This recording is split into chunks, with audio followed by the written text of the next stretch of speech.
বেঈমানি করলে আবার খুশি হবেন কেন? খুশি হবেন এই জন্য যে আলহামদুলিল্লাহ একটা জায়গায় ছিলাম এতদিন, আল্লাহ আমাকে জায়গাটা চিনিয়ে দিস। ও যদি বেঈমানিটা এখন না করতো, আমারে আরো কিছুদিন ভাড়াইয়া তারপরে করতো, আমি আরো বেশি ক্ষতিগ্রস্ত হইতাম।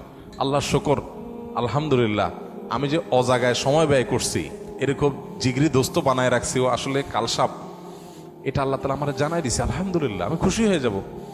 নেগেটিভ জিনিসটাকেও পজিটিভ ভাবে আমরা দেখতে পারি। যত হতাশা আছে, এই হতাশা দূর বেশিরভাগ ক্ষেত্রে হয়ে যাবে শুধু মেন্টালিটি পরিবর্তন করলে। আল্লাহ আমাদেরকে সেই তৌফিক দান করুন।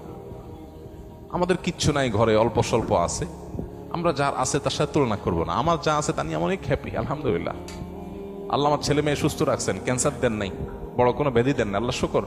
কিন্তু কাউকে ক্যান্সার দিয়েছেন, আলহামদুলিল্লাহ আল্লাহ তাআলা আমাকে মরার আগে তওবা করার সুযোগ দিয়েছেন। একটা ওয়ার্নিং আসছে, আমি এখন প্রস্তুতি নিয়ে যেতে পারি। অনেকে হঠাৎ চলে যাচ্ছে অ্যাক্সিডেন্টে, সে তো প্রস্তুতি নিতে পারে নাই। খারাপ কাজ করতে করতে গুনাহের পথে থাকতে তওবা করার আগে সে চলে গেল। আলহামদুলিল্লাহ আমার তো একটা ওয়ার্নিং পিরিয়ড পাইছি, এই সুযোগে আমি তওবা করে আমার আখিরাতটাকে সুন্দর করে যেতে পারি। প্রত্যেকটা নেগেটিভ জিনিসকে পজিটিভ দেখা যায়। বিশেষ করে আজকালকার যে হতাশা, এগুলো বেশিরভাগই হলো আমাদের অনেক খাই খাই স্বভাবের কারণে। আমরা ভাবখান, আমি এরকম অনেক মানুষ দেখেছি ব্যক্তিগতভাবে, আমি পরিচিত অনেক মানুষের সাথে, নাই ভাই কিচ্ছু নাই, ব্যবসা বাণিজ্য অবস্থা একেবারে খারাপ।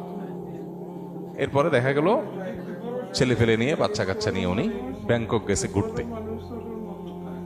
ভাই ব্যাংকক গেছেন ঘুরতে, আপনার না খুব অসুবিধা? ভাই এইটা তো 10, 20, 50 লাখ তো অ্যাকাউন্টে আছে, এটা তো কোনো ইয়ে না। আমি কোটি কোটি টাকার যে ব্যবসা আছে আমি সেটা কথা বলছি।